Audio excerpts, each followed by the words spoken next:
how many guitars do I own? And celebrity guitars. I have a few of those. Sandy Croote is a good friend of mine. She's a fantastic person. She asked a wonderful question of how many guitars do I own?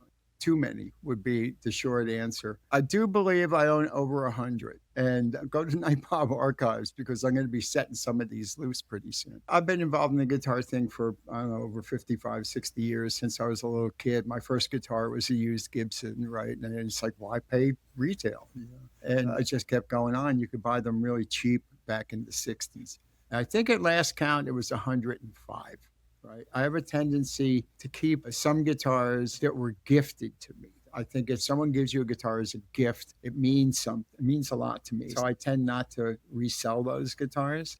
Right. So there's been more, there's been less, because sometimes you go through and you say, these things deserve to be played. You don't deserve to live in a case somewhere in some room. So a lot of times I set them free. People should play them. They're made out of organic materials. They respond to your touch. These are functioning musical instruments. And then she also asked about celebrity guitars. Yeah, I have a few of those. I have a guitar that James Williamson and the Stooges played on New Year's Eve, 1973, playing the wonderful song, I've Got My Cock in My Pocket. Walter Becker gifted me at least 6 to 8 guitars during the 11 years that we worked together. You know, bits and pieces you pick up along the way. Around 1980, I was working in We Buy Guitars on 48th Street. You know, Google it up. It was like crossroads of the world, 48th Street, the music world, because that's where everybody got their gear, right? And one day, James Honeyman-Scott and Pete Farndon from the Pretenders came in looking to check out guitars because they were the guitar player and the bass player, blah, blah, blah. So we hung out, became friends, and they later brought Chrissie Hynde over. That's a whole other story, but we'll get to that. And we hooked him up with the Hamer Company. And he got a couple of Hamer guitars, you know. And then one day I was sitting at home on a Friday night, that's rare, and I was watching the show Fridays.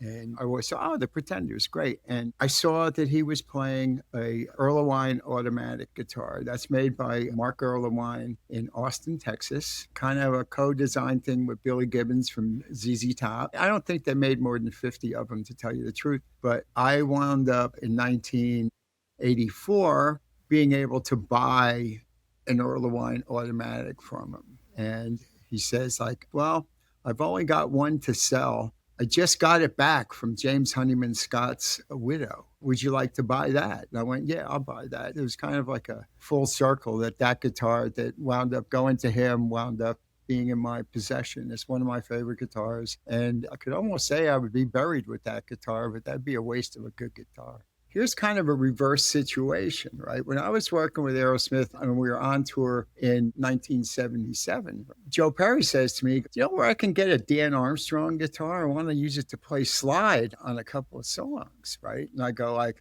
I have a Dan Armstrong guitar in the bay of the bus. I picked it up when we played New York City. So I loaned it to him and he used it every night on that tour. And then I wound up leaving the band in the beginning of 1978. And I had to actually go, I need to get my guitar back. So I went to an Aerosmith show and got it back from him. But actually, before I did that, I made sure that I said, listen, I got to have that guitar back. I go back and hook you up to buy another one. So I got him another Dan Armstrong for like $350. And they're worth about $4,000 now. And he still plays that one. And it's in the Let the Music Do the Talking video if you want to take a look at it. So it's kind of a reverse thing where the celebrity took my guitar, kept it for a year and a half, 2 years, something like that, and then I had to bring it back. I've loaned a lot of people guitars because they need to be played. You know, they don't need to be sitting in a case. They need to be touched and they need to be played and make music with. That's what they're there for, right? So I'll loan people instruments to check them out. You know, sometimes they wind up purchasing them from me. I tend not to sell the ones I've kept. One of the most meaningful ones is to settle an argument with Walter Becker when we were working at his personal studio on 25th Street, right? He was going to buy a Fender custom shop guitar for like $6,000. And I was like, it's a waste of money. What do you mean? It's a Fender. And I go, I can build you a guitar for way less than that I guarantee will blow it away because you're on, right? So I built him a guitar. It was the first guitar of many that I built for him later. And it blew him away. So I gave it to him for his birthday. And from that point on, it was known as the birthday Telly. This is a guy who has over 600 instruments, right? From the time I gave it to him, he played it every show until he passed away in September of 2017. It meant a lot to me. You can build guitars for people, or people acquire stuff. If they don't play it, it means it's not special. And that instrument was very special, right? And as an interesting anecdote, he said to me at one point, I'm very thankful. This is a wonderful guitar. I can't believe you're giving it away. Why would you give such a great guitar away? And the answer was, because I have one that sounds better. But boom, right? So it has a lot of meaning to me. And when we were getting ready to do a Juliens auction of his gear, because there was so much stuff, his wife gave me back that guitar.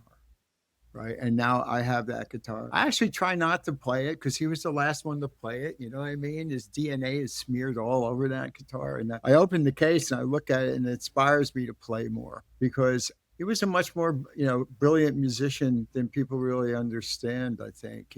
I mean, he made you want to play, and he made me play a lot in the studio. Right. Sometimes it was unnerving. He'd go, why don't you play this part? And I was like, and in the beginning, I was kind of unnerved. You're playing with this guy who sold millions of records. He's sitting about 2 feet away. Right. And this was coming out of left field. I'll tell you, I spent 10 years with that guy. And at the end of that 10-year period, I was a way better guitar player and understood music in a different way than when I started with him. So that's a keeper.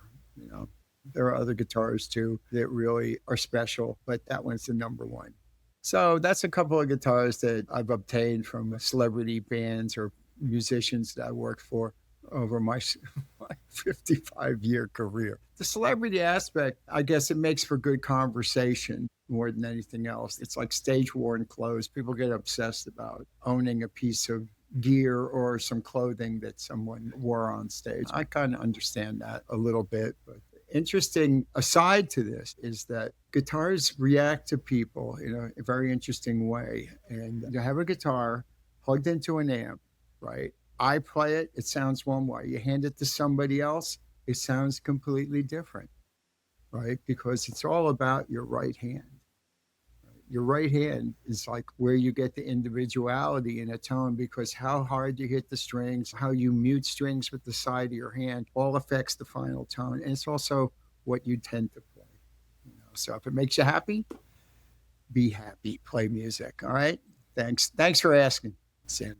Hey, thanks for watching. If you like what you saw, please subscribe, because it helps us make for a bigger reach. Also, there's an email address, which is soundcheckdiaries@gmail.com. Love to hear from you. We'd like to know what you're thinking, what you like, what you don't like, how we could make this better and more appealing to you guys, right? So you can follow us on Spotify. We have a presence on Facebook and on Instagram. So join the party. There's a lot of good stuff in the shoot that I think you'll enjoy.